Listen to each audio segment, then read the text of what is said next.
अऊज़ु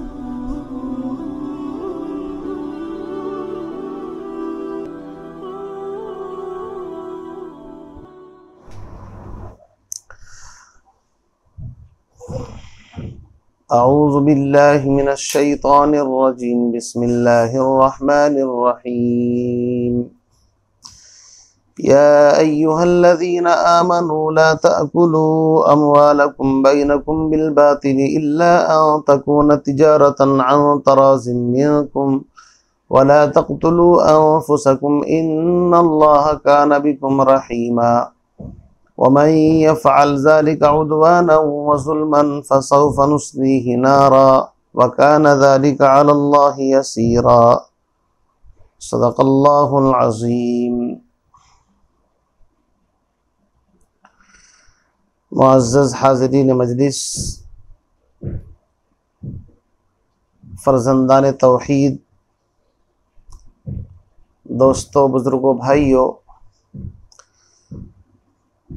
सूरतुन निसा की आयत नंबर 29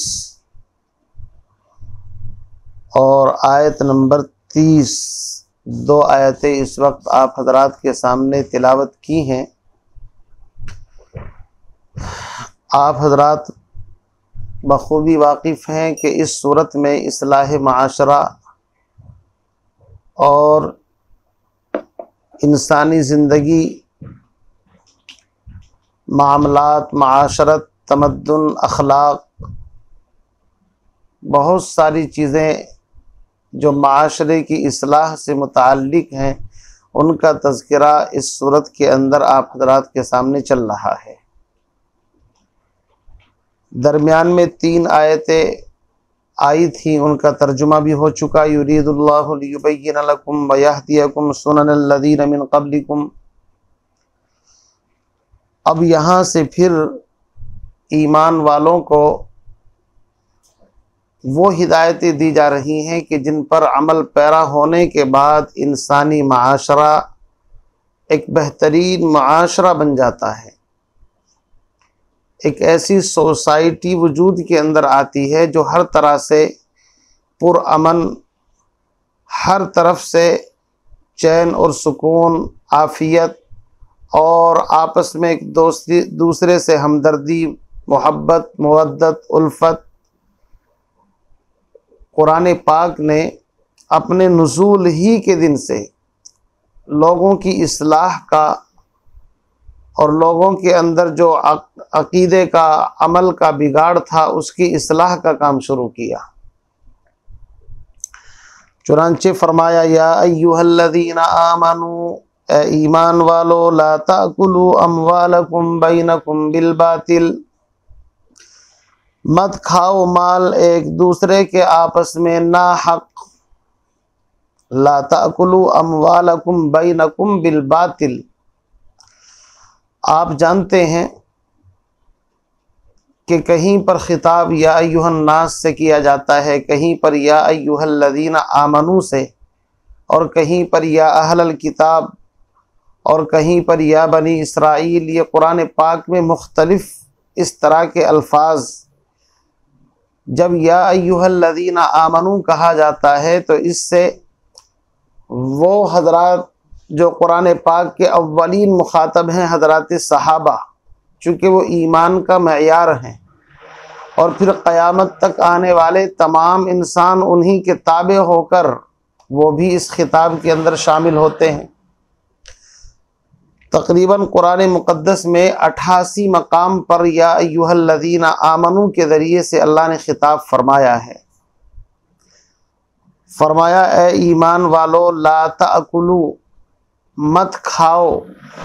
यहाँ पर अगरचे लफ्ज़ अकला, खाने का इस्तेमाल किया है, लेकिन मुफस्सिरीन अल्लामा कुर्तुबी रहमतुल्लाह अलैह, तफसीर दुर्र मंसूर और दीगर मुफस्सिरीन हजरात फरमाते हैं कि सिर्फ़ खाना मुराद नहीं, बल्कि मकसूद है तसर्रुफ़ करना। ए ईमान वालो, बातिल नाहक तरीके से आपस में एक दूसरे के माल में तसर्रुफ़ मत करो, किसी दूसरे के माल से नफ़ा हासिल मत करो कि एक का गरर नुकसान हो, ज़रर नुकसान हो, सिर्फ अपनी अपनी कि भाई हमारा पेट भर जाए, हमारा भला हो जाए और दूसरे की कोई फिक्र ना हो। इस एतबार से जितने भी माल खाए जाते हैं या इस्तेमाल किए जाते हैं, ये तसर्रुफ़ किया जाता है बातिल और नाहक का मतलब ये है कि जैसे मिसाल के तौर पर किसी के माल को चोरी से ले लेना, डाके के ज़रिए से हासिल कर लेना, किसी का माल गसब कर लेना, लूट मार, चोरी, डाका, जनी और इसी तरीके से नाहक जितने भी तरीके हैं किसी के माल के हड़पने के, किसी के प्लाट पर कब्जा कर लिया, किसी के मकान के अंदर दाखिल होकर के निकलने का नाम नहीं ले रहे हैं, या बाज़ हजरात कानूनी मुशगाफियों और कानूनी चीज़ों का एक सहारा लेकर के नाजायज़ तरीके से किसी की प्रॉपर्टी पर कब्जा कर लेते हैं। वो तमाम की तमाम चीज़ें इसके अंदर दाखिल हैं। आप अंदाज़ा लगाइए कि जिस ज़माने के अंदर कोई कायदा कानून नहीं था, जिसकी लाठी उसकी भैंस, ऐसे लोगों को ऐसी पाकीज़ा तालीम दी जा रही है कि ए ईमान वालो, ना हक एक दूसरे का माल मत खाओ, न चोरी करो, न डाका डालो, न रिश्वत के ज़रिए से, न सूद के ज़रिए से, चूँकि सूद के ज़रिए से भी उसका जो नुकसान है वो पूरे माशरे और पूरे अफराद और पूरे के पूरे सिस्टम के ऊपर उसके असरात पड़ते हैं। इसलिए सारी चीज़ों को ये लफ्ज़ जामे हैं। ए ईमान वालो, मत तसर्रुफ़ करो आपस में एक दूसरे के मालों में ना हक, इल्ला अन तकून तिजारतन अन तराज़िम मिनकुम, हाँ मगर ऐसी तिजारत के ज़रिए से जो तुम्हारी आपसी रजामंदी से हो। तफसीर मजहरी कादी सनाउल्लाह पानीपती फरमाते हैं कि सिर्फ तिजारत को इसलिए ज़िक्र किया गया चूँकि तिजारत कमाने के ज़रियों में अफजल और बेहतरीन ज़रिया है, इसलिए कि अल्लाह ने 9 गुना नफ़ा तिजारत में रखा है और 1 गुना नफ़ा बाकी चीज़ों में। बाकी चाहे वो मुलाजिमत हो, चाहे वो मजदूरी हो, इजारे की जो जायज़ शक्लें हैं तिजारत की, वो तमाम की तमाम इसके अंदर दाखिल हैं कि जायज़ तिजारत करने में कोई हर्ज नहीं। और जायज़ तिजारत के अंदर माल का बदला माल के ज़रिए से होता है, या माल का बदला नफ़े के ज़रिए से, जैसे कि मुलाज़मत, या इसी तरीके से अगर कोई किसी को हदिया दे, गिफ्ट दे, तो वो भी चूँकि खुशदिली के साथ है। या इसी तरीके से अगर कोई अपने माल की ज़कात, सदका, खैरात निकाले अपनी खुशी से के साथ और लेने वाले को मालिक बना दे, तो जायज़ शक्लें जितनी भी हैं इल्ला अन तराज़ी मिनकुम, वो इसके अंदर दाखिल हैं कि नाहक बातिल तरीके से एक दूसरे का माल हड़पने की इजाज़त नहीं, मगर हाँ आपसी रजामंदी से, चाहे मुलाजिमत के ज़रिए से हो, चाहे तिजारत के ज़रिए से हो। तो तिजारत चूँकि अफजल तरीन ज़रिया है, हदीस पाक के अंदर फरमाया कि नेक और सालेह और सच्चा अमानतदार ताजिर जो झूठ ना बोलता हो, क्वालिटी सही देता हो, कसम खाकर के माल ना बेचता हो, अमानतदारी के साथ तिजारत करता हो, ऐसा ताजिर क़यामत के दिन सिद्दीकीन, अम्बिया, शुहदा के साथ होगा। बरखिलाफ़ उसके जो झूठ बोले, धोखा दे, झूठी कसम खा कर के सामान बेचे। तो दूसरी हदीस के अंदर फरमाया कि इन्न तुज्जार के ताजिर जो हैं यौमल क़ियामती मअल फुज्जार, क़यामत के दिन फासिक और फाजिरों के साथ भी खड़े किए जाएंगे। तो दोनों बातें हैं। तो कुरान पाक की पाकीज़ा तालीम ये है, ए ईमान वालो, आपस में एक दूसरे के माल नाहक तरीके से मत खाओ। गोया के माल जब इसके अंदर हिर्स पैदा होती है तो ये पूरा का पूरा निज़ाम और सिस्टम तबाह हो जाता है। माल की हिर्स बढ़ती है, कत्ल व क़िताल की नौबत आती है। इसीलिए इसी आयत के ज़ेल के अंदर आगे फरमाया कि तुम आपस में एक दूसरे को कत्ल भी ना करो। तो सवाल ये होता था कि माल का और कत्ल का ताल्लुक क्या है? तो ताल्लुक यही है कि माली निज़ाम में जब गड़बड़ पैदा होती है तो उसका असर माशरे के ऊपर पड़ता है। बसा औकात भाई भाई का दुश्मन हो जाता है। चंद टकों की खातिर, चंद बालिश्त ज़मीन की खातिर ना इंसान भाई को देखता, बल्कि बाज़ तो अपने वालिदैन तक को भी नहीं देखते, और बाज़ तो पड़ोसी को। और आप पूरी दुनिया के अंदर निज़ाम देख ही रहे हैं। इसीलिए फरमाया कि अद्दुनिया, दुनिया के बारे में फरमाया फत्तकुद दुनिया वत्तकुन निसा फ़इन्ना अव्वल फितनत बनी इसराइल कानत फिन निसा। और कहीं हदीस के अंदर फरमाया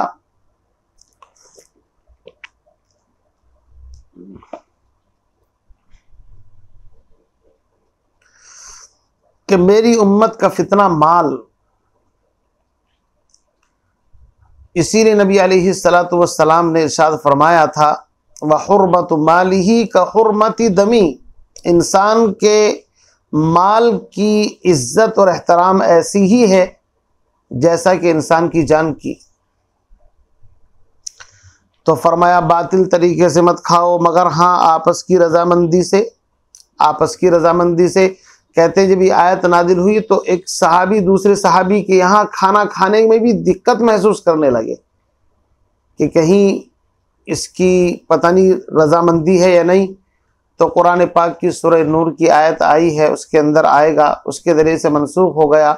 लैसा अलल अमा हरजुम वला अलल आरज हरजुम वला अलल मरीज हरज वला अला अनफुसिकुम अन ताकुलू मिन बुयूतिकुम औ बुयूति आबाइकुम, कि इसमें कोई हरज नहीं है अगर तुमने अपने यहाँ अपने बाप दादा या किसी के यहाँ से कुछ खाना या ऐसी चीज़ें खा ली जिसकी आमतौर से इजाज़त है, उसमें क्या दिक्कत है।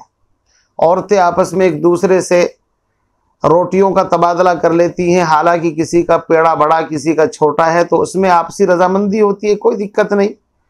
इंसान तिजारत करता है, पार्टनरशिप में एक ने खर्च ज़्यादा कर दिया, तो चूँकि आम तौर से इसके अंदर वसात ज़रफ़ी होती है, इसलिए इल्ला अन तराज़िम मिनकुम की कैद से मालूम हो रहा है कि किसी मुसलमान का माल बग़ैर उसकी दिली रजामंदी के लेना जायज़ नहीं। लेकिन अगर दिली रजामंदी हो कि उससे वो नाराज़ नहीं होगा तो फिर उसमें कोई हर्ज नहीं। आगे फरमाया वला तक़्तुलू अनफुसकुम, और आपस में एक दूसरे को कत्ल न करो। क्या मतलब? मतलब ये है कि जब इंसान माल की हिर्स इस कदर उसके दिल के अंदर बैठ जाती है, लालच जो उसकी आखिरत को भी तबाह कर देती है, और माल की मोहब्बत में इंसान अंधा और बहरा हो जाता है, तो फिर ये कत्ल का भी सबब बन जाता है। इसलिए फरमाया कि तुम माल की मोहब्बत में इतने अंधे बहरे मत बनो कि आपस में कत्ल व क़िताल की नौबत आ जाए। या दूसरा मफहूम इसका ये है कि अगर तुमने नाहक किसी को कत्ल कर दिया तो इस कत्ल का असर पूरे माशरे और समाज के ऊपर पड़ेगा, यहाँ तक कि कातिल भी उससे महफूज नहीं रह सकता, पूरी सोसाइटी के ऊपर उसके असरात पड़ेंगे। अगर कत्ल ब्लाइंड है और कातिल ये समझता है कि किसी को पता नहीं चलेगा, तो भी पूरा माशरा उससे मुतासिर ज़रूर होगा। क्यों? इसलिए कि जो कत्ल किया गया है, मकतूल अगर कानून अपना काम करता है तो कानून उसकी गर्दन तक अपना हाथ पहुंचाएगा, कातिल तक पहुंचेगा, उसको सज़ा दी जाएगी।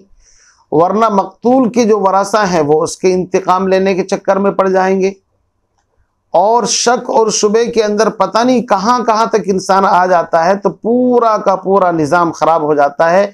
माल उसका निज़ाम बिगड़ने से भी पूरा सिस्टम ख़राब होता है, यहाँ तक कि कत्ल व क़िताल तक नौबत आ जाती है। और ऐसे ही कत्ल, तो फरमाया कि तुम आपस में कत्ल भी ना करो। क्यों? इसलिए कि कुरान ने कहा है वमन क़तल नफ्सन बिग़ैरि नफ्सिन औ फ़सादिन फ़िल अर्ज़ फ़कअन्नमा क़तल अन्नास जमीआ।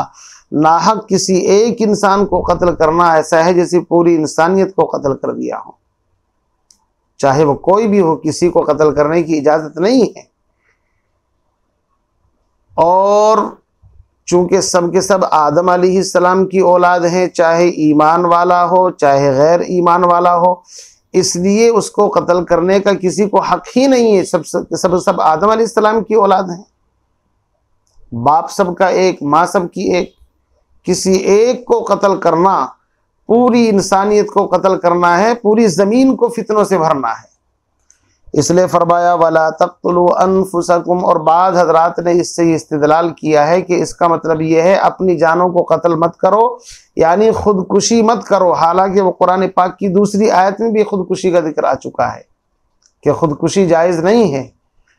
कोई इंसान अपनी जान को खुद हलाकत में डाले, आग में डाले, पानी के अंदर कूद जाए, या किसी और तरीके से जहर पिए, या आग के ज़रिए से या लोहे के ज़रिए से, तो फरमाया क़यामत तक वो इसी तरह अजाब दिया जाता रहेगा।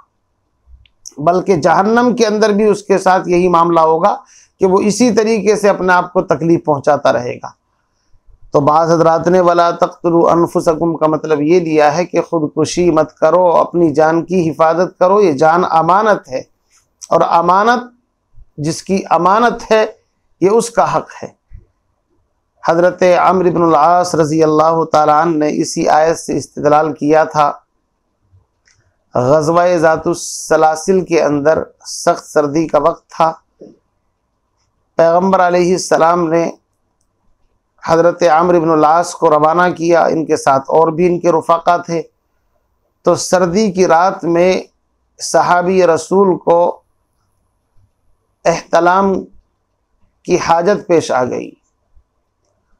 चुनाचे सर्दी बहुत थी, इन्होंने देखा कि अगर मैं ठंडे पानी से गुस्ल करता हूँ तो मैं बीमार बल्कि मैं हलाक हो जाऊँगा, और कुरान कहता है वला तक़्तुलू अनफुसकुम। तो इन्होंने तयम्मुम करके नमाज पढ़ी और पढ़ा दी। बाद सहाबा ने कहा अल्लाह के नबी ऐसा ऐसा मामला पेश आया है। तो अल्लाह के नबी ने फरमाया कि तुमने जनाबत की हालत में नमाज पढ़ी और पढ़ाई है।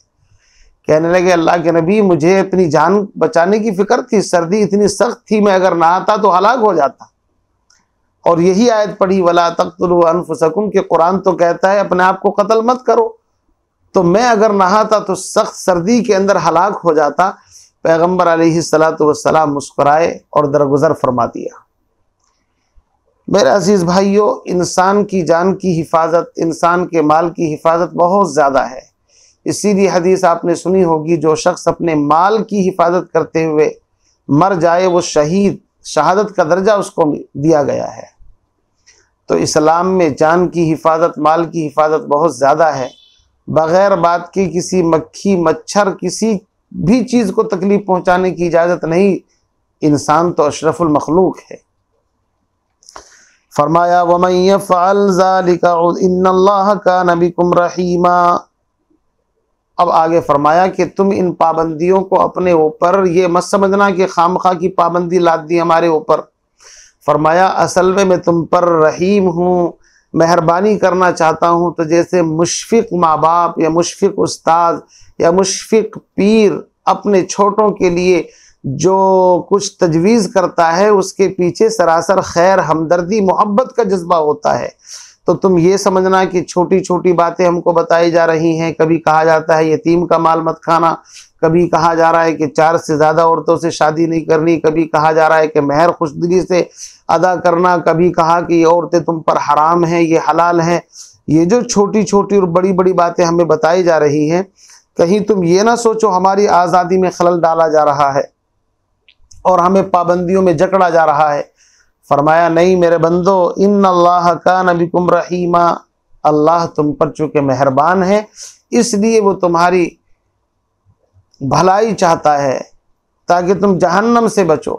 वरना तो याद रखो वमन यफ़अल ज़ालिका उद्वानन, जो शख्स यह काम करेगा, ज़ालिका इसमें इशारा, इसका मशारो ले ली, या तो वही नाहक माल खाना या कत्ल, चूँकि करीब की तरफ अगर ज़मीर लौटाई जाए, या इसका इशारा जो अब तक आयात में अहकाम आए हैं शुरू सूरत से लेकर यहाँ तक, वो तमाम की तमाम चीज़ें, यतीमों का माल खाना और मीरास में हिस्सा न देना और औरतों का फहश बेहयाई का इर्तिकाब करना और हराम औरतों, जो हलाल औरतें हैं उनसे शादी के बजाय हराम औरतों से भी शादी कर लेना, ये जो कोई इन चीज़ों का इर्तिकाब करेगा वमन यफ़अल ज़ालिका उद्वानन, ताअद्दी और जुल्म के साथ, जुल्म कहते हैं वज़उ शैइ फ़ी गैरि महल्लिही, किसी चीज़ को उसके मकाम से हटा करके रखना।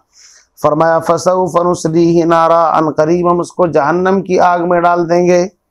व कान ज़ालिका अलल्लाहि यसीरा, और ये जहन्नम में डालना अल्लाह के लिए कोई मुश्किल नहीं, आसान है, इसलिए कि वो मालिक है और मालिक को अपनी मिल्कियत में हर तरह के तसर्रुफ़ का हक़ होता है। लिहाजा इन दो आयतों के अंदर माली बिगाड़ के बारे में फरमाया कि आपस में एक दूसरे का माल नाहक नहीं खाना है, बल्कि आपसी रजामंदी के साथ तिजारत के ज़रिए से खाना है। बाद मरतबा इंसान गलत काम पर भी रजामंदी कर लेता है, जैसे जुआ है, सट्टा है, तो अगरचे इसके अंदर रजामंदी है, लेकिन शरीयत ने चूँकि इनको हराम किया है तो ये भी बातिल के अंदर दाखिल है, क्योंकि इसमें एक तरफा फ़ायदा है, एक दूसरे का नुकसान होता है। तो बहुत सारे काम ऐसे होते हैं जो गलत हैं, लेकिन अगर आपसी रजामंदी से जैसे किसी को रिश्वत दी जाए तो जाहिर बात है, अगर रजामंदी से भी हो तो भी मुनासिब नहीं है। तो इसी तरीके से फरमाया कि माली निज़ाम का बिगाड़ ये इंसान की जान तक पहुँचता है, माशरे के अंदर कत्ल खूरेज़ी इसका सबब बन जाता है। तो इसलिए माल और जान की हिफाजत के अहकाम अल्लाह ने इन दो आयतों में बयान फरमा दिए। अल्लाह रब्बुल इज़्ज़त मुझे आपको इन बातों पर अमल की तौफीक नसीब फरमाए। व आखिरु दावाना अनिल हम्दुलिल्लाहि रब्बिल आलमीन।